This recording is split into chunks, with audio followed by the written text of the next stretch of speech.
बेटा देखो नेक्स्ट यहाँ पे हम पढ़ रहे हैं इलेक्ट्रोसाइक्लिक रिएक्शन। ठीक है, जो हमारे पास पेरिसाइक्लिक का फर्स्ट पार्ट है दैट इज इलेक्ट्रोसाइक्लिक रिएक्शंस। ठीक है, अब देखो इलेक्ट्रोसाइक्लिक रिएक्शन बेटा यहाँ पे हमारे पास होती क्या है, the reaction of conjugated olefin to give the cyclic product. ठीक है, जो हमारे पास यहाँ पे कंजुगेटेड ओलिफिन्स थे वो हमें क्या देते हैं, to give the cyclic product. ठीक है, by the isomerisation in the presence of the heat और light are known as the electrocyclic reactions. ठीक है बेटा तो इनको हम यहाँ पे कहते हैं इलेक्ट्रोसाइक्लिक रिएक्शंस। ठीक है, in this reactions one of the pi bond is utilise to form the sigma bond. देखो इस केस में क्या होता है बेटा, हमारे पास देखो एक पाई बॉन्ड है। देखो हमने पहले यहाँ पे 4n सिस्टम लिया, हम 2 टाइप्स के सिस्टम पढ़ेंगे बेटा, एक तो 4n पढ़ेंगे, एक 4n+2 टाइप पढ़ेंगे। देखो 4n का मतलब क्या है कि नंबर ऑफ जो इलेक्ट्रॉन है यहाँ पे हमारे पास वो 4 होने चाहिए, 1 2 3 4। देखो बॉन्ड तो यहाँ पे हमारे पास 2 है पाई बॉन्ड, लेकिन नंबर ऑफ इलेक्ट्रॉन्स कितनी है, 2 इलेक्ट्रॉन्स इसमें है पाई बॉन्ड में, 2 इसमें, तो इसको हम 4n सिस्टम बोलते हैं। देखो बेटा इसने डेफिनेशन में यहाँ पे क्या बताया है,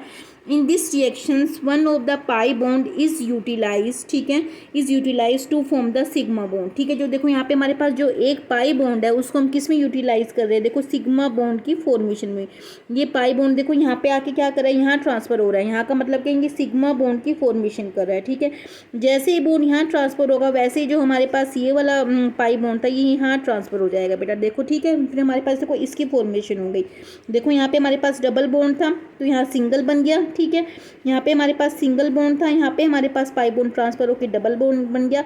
फिर यहाँ पे हमारे पास डबल था तो डबल ट्रांसफर होकर यहाँ पे सिंगल बन गया। ठीक है, देखो यही इसने इसकी डेफिनेशन में कही है, in this reaction one of the pi bond is utilised to form sigma bond between the terminal carbon. देखो इसमें हमारे टर्मिनल कार्बन पार्टिसिपेट कर रहे हैं। देखो क्योंकि देखो यहाँ पे हमारे पास टर्मिनल ये वाला कार्बन पार्टिसिपेट कर रहा है बेटा, इसी कार्बन से हमारे पास यहाँ पे सिग्मा बॉन्ड की फॉर्मेशन हो रही है। ठीक है, और इस वाले कार्बन से भी यहाँ पे हमारे पास क्या हो रहा है, देखो सिग्मा बॉन्ड की इन दोनों कार्बन के बीच में फॉर्मेशन हो रही है। तो इसमें टर्मिनल कार्बन ही हमारे पास पार्टिसिपेट करते हैं, इसका भी टर्मिनल और इसका भी टर्मिनल्स। ठीक है, and the other pi bond rearrange to give the cyclic product. देखो जो ये वाला पाई बॉन्ड था इसने खुद को अरेंज कर लिया, अरेंज करने के बाद हमें यहाँ पे क्या मिला, साइक्लिक प्रोडक्ट की फॉर्मेशन हो गई। ठीक है, देखो ये हमारे पास 4n सिस्टम है बेटा क्योंकि 4 इलेक्ट्रॉन पार्टिसिपेट है। फिर सेकंड हमारे पास क्या है बेटा, देखो 4n+2 पाई। देखो 4n तो हमारे पास हो ही गए, यहाँ पे 4 इलेक्ट्रॉन इसके हो गए हमारे पास और 2 इलेक्ट्रॉन्स इसके पार्टिसिपेट करें, तो इसको हम बोलते हैं 4n+2 पाई सिस्टम। देखो इस वाले केस में बेटा ऐसे ही हुआ, हम इस वाले बॉन्ड को यहाँ ले गए, जब इस वाले बॉन्ड को आपने यहाँ ट्रांसफर किया तो क्या हुआ, हमारे पास ये सिग्मा बॉन्ड की फॉर्मेशन हो गई। ठीक है, और जैसे ही यहाँ पे सिग्मा बॉन्ड बनेगा उसी केस में क्या होगा, जो आपका ये वाला पाई बॉन्ड है बेटा देखो ये यहाँ ट्रांसफर हो जाएगा। जैसे ये वाला पाई बॉन्ड यहाँ ट्रांसफर हुआ तो देखो इस केस में क्या हुआ, यहाँ डबल बॉन्ड बन गया ना। ठीक है, जैसे यहाँ डबल बॉन्ड बनेगा उसी केस में ये वाला पाई बॉन्ड बेटा यहाँ ट्रांसफर हो जाएगा। ठीक है, अब देखो यहाँ भी पाई बॉन्ड की फॉर्मेशन होगी, यहाँ पाई बॉन्ड की और यहाँ पे सिग्मा बॉन्ड की, तो यहाँ पे हमारे पास साइक्लोहेक्सा डाइईन की फॉर्मेशन हो गई बेटा। अब देखो आगे क्या है, the reverse process can also be take place. ठीक है, a sigma bond is broken and a cyclic compound yield on and the open chain polyene. मतलब इसके हम रिवर्स प्रोसेस भी कर सकते हैं। जैसे हमने देखो यहाँ पे हमारे पास क्या था, हमने फर्स्ट वाले में यही किया था ना, देखो साइक्लोब्यूटीन की फॉर्मेशन की थी, तो देखो ये हमारे पास साइक्लोब्यूटीन ही है, तो इसको हम रिवर्स भी कर सकते हैं। रिवर्स कैसे करेंगे, देखो जो यहाँ पे हमने अपना सिग्मा बॉन्ड की फॉर्मेशन की थी इसको हम तोड़ के फिर से यहाँ ले गए। ठीक है, जैसे इसको तोड़ के यहाँ लेके जाओगे वैसे वाला बॉन्ड ब्रेक होकर यहाँ पे आ जाएगा। देखो फिर से हमारे पास वही बन गया ना, 1,3-ब्यूटाडाइन बन गया ना बेटा यहाँ पे। ठीक है, तो ये भी बना सकते हो और इससे ये भी बना सकते हो आप। ठीक है, such reaction are also called the electrocyclic ring opening reaction. इस टाइप की रिएक्शंस को हम क्या कहते हैं, देखो रिंग ओपनिंग है और इसमें हमारे पास क्या रिंग क्लोजिंग है, क्योंकि रिंग की फॉर्मेशन हो रही है और यहाँ पे रिंग हमारे पास ओपन हो रही है बेटा। ठीक है, अब देखो जो हमारे पास रिंग ओपनिंग होती है यहाँ पे हमारे पास एक क्लोजिंग होती है, उसमें हमारे पास 2 टाइप की स्टीरियोकेमिस्ट्री होती है। फिर ये कह सकते हो कि जो हमारे पास ये पी ऑर्बिटल प्रेजेंट है, ये पी ऑर्बिटल्स हमारे पास यहाँ पे क्या होते हैं बेटा, 2 टाइप से मतलब अपने आप को क्लोज या फिर ओपन कर सकते हैं। एक तो हमारे पास कौन रोटेशन से, मतलब किस तरफ से हमारे पास पी ऑर्बिटल्स मतलब रोटेट करेंगे अपने आप को। ठीक है, एक तो कौन रोटेटरी प्रोसेस होती है, सेकंड हमारे पास बेटा होती है डिस रोटेटरी प्रोसेस। ठीक है बेटा, अब देखो सबसे पहले बेटा यहाँ पे हमारे पास है कौन रोटेशन। अब देखो कौन रोटेशन के अंदर क्या आता है बेटा यहाँ पे हमारे पास। ठीक है, अब देखो सबसे पहले हमने क्या पढ़ा था यहाँ पे, जब हम इलेक्ट्रोसाइक्लिक रिएक्शन अभी मैंने पढ़ाया, मैंने क्या कहा था कि ओनली हमारे पास जो टर्मिनल पी ऑर्बिटल्स है वही पार्टिसिपेट करते हैं, ठीक है। जैसे हमने यहाँ पे कौन रोटेशन लिया, व्हेन टर्मिनल्स पी ऑर्बिटल्स, ठीक है, ऑफ द 1,3-ब्यूटाडाइन या फिर 1,3,5-हेक्साट्राइन। देखो 1,3-ब्यूटाडाइन में हमारे पास 4n सिस्टम है और 1,3,5-हेक्साट्राइन में हमारे पास 4n+2 सिस्टम है, ठीक है।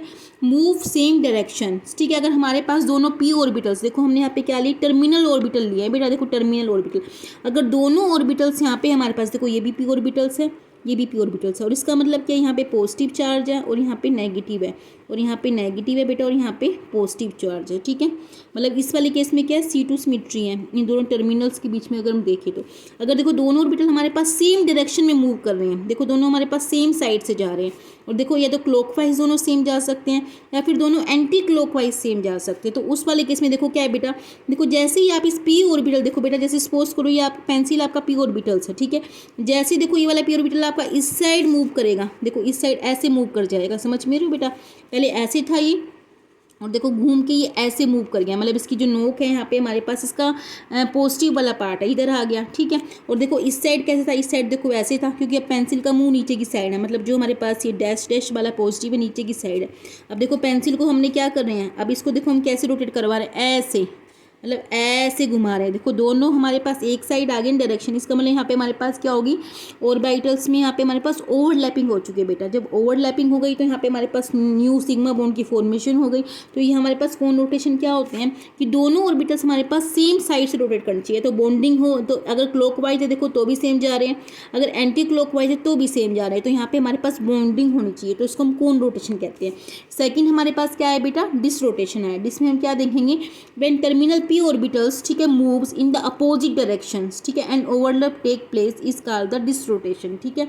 अगर देखो डिस में क्या है हमारे पास, दोनों ऑर्बिटल्स बेटा यहाँ पे हमारे पास क्या है, दोनों अपोजिट साइड मूव कर रहे हैं। देखो एक अगर हमारे पास जा रहा है क्लॉकवाइज तो एक हमारे पास जाएगा बेटा एंटी क्लॉकवाइज, तो यहाँ पे हमारे पास क्या हो जाएगी, देखो बेटा डिस रोटेशन हो जाएगी। इसको आप ऐसे समझ सकते हो, जैसे फिर से देखो बेटा हमने यहाँ पेंसिल ली, ठीक है, जो पेंसिल की नोक है हमारे पास इसका फील्ड वाला ऑर्बिटल्स है, ठीक है, जो हमने फील्ड कर रखा है। देखो जैसे ही आप इसको इस साइड से घुमाओगे तो देखो हमारे पास नोक इस साइड आ गई ना, और देखो इस वाले की भी नोक ऊपर थी, इस वाले को हम अपोजिट घुमा रहे हैं, देखो दोनों नोक आपस में आके मिल गई ना, तो इसका मतलब यहाँ पे हमारे पास ऑर्बिटल आपस में ओवरलैप हो चुके हैं, तो ये डिस रोटेशन है, ठीक है बेटा। और देखो इसमें हमने क्या लिया, एक हमारे पास ऐसे जा रहा है एंटी, एक हमारे पास एंटी, ये हमारे पास कैसे जा रहा है बेटा, क्लॉकवाइज जा रहा है, एक हमारे पास क्लॉकवाइज जा रहा है, एक एंटी क्लॉकवाइज जा रहा है, दोनों देखो अपोजिट में जा रहे हैं, तो डिस रोटेशन है यहाँ पे हमारे पास, ठीक है बेटा। तो देखो ऑर्बिटल्स में अगर हमारे पास एम सिमेट्री होती है बेटा, तो एम सिमेट्री ही देखो बेटा इस वाले केस में हमारे पास क्या थी, देखो इस वाले केस में बेटा यहाँ पे हमारे पास क्या थी, देखो बेटा इसमें देखो हमारे पास क्या थी, अगर आप इन टर्मिनल्स ऑर्बिटल्स को देखते हैं तो इन दोनों के बीच में एम सिमेट्री थी। अगर एम सिमेट्री होगी तो हमेशा ही बेटा डिस रोटेशन शो करेगा, ठीक है बेटा।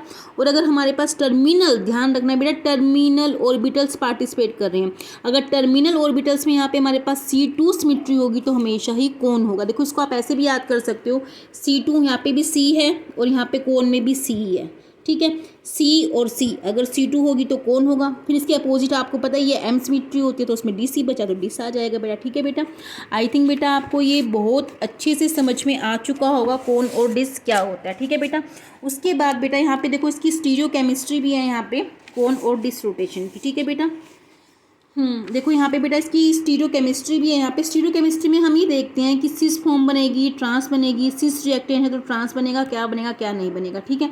अब देखो यहाँ पे हमारे पास क्या था, electrocyclic reactions can be carried out thermally as well as the photochemically. हमें पता है पेरिसाइक्लिक रिएक्शंस में क्या होता है, सबसे पहले तो हम ओलिफिनिक यहाँ पे अपने कंपाउंड्स लेते हैं, ठीक है, रिएक्टेंट लेते हैं, फिर उसके बाद हमारे पास जो रिएक्शंस होती है या थर्मल होती है, फिर हमारे पास क्या होती है वो फोटोकेमिकल होती है, ठीक है।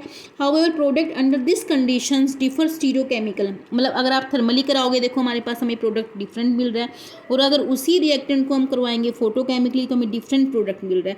तो ये इसकी स्टीरियोकेमिस्ट्री है। तो इस रिएक्शन, इसलिए हम यहाँ पे इसको कहते हैं रिएक्शंस हमारे पास स्टीरियो स्पेसिफिक नेचर की होती है, ठीक है। अब देखो इस केस में क्या है बेटा, हमने यहाँ पे क्या लिया, हमने अपना मोलिक्यूल लिया, ठीक है, जो हमारे पास मोलिक्यूल क्या है 2,4-हेक्साडाइन लिया। अगर हमने रिएक्शन करवाई है in the case of an the हमने यहाँ पे थर्मल लिया, जब हम थर्मल के कंडीशंस में रिएक्शन कराएंगे तो यहाँ पे हमें सिस प्रोडक्ट की फॉर्मेशन मिली, लेकिन अगर उसी रिएक्शन को हम करवाएंगे फोटोकेमिकली तो यहाँ पे हमें ट्रांस की फॉर्मेशन मिलेगी। ठीक है बेटा, तो ये इसकी स्टीरियोकेमिस्ट्री है, तो इनको अच्छे से पढ़ लेना। उसके बाद फिर बेटा मैंने ये फॉर्मूले ही लिखे हुए हैं शॉर्ट फॉर्म में निकालने के लिए कि हमारे पास होमो है या फिर लूमो है, तो इनको बेटा बहुत अच्छे से पढ़ लेना बेटा। ठीक है बेटा, तो आपका ये थोड़ा बहुत तो ख़त्म हो गया। उसके बाद जो नेक्स्ट है मैं आपको कल ही वीडियो भेजूंगी, तो मेरी आप सबसे रिक्वेस्ट है प्लीज़ इन सब वीडियो को आप पढ़ लेना। ठीक है बेटा, ओके बेटा, गुड नाइट।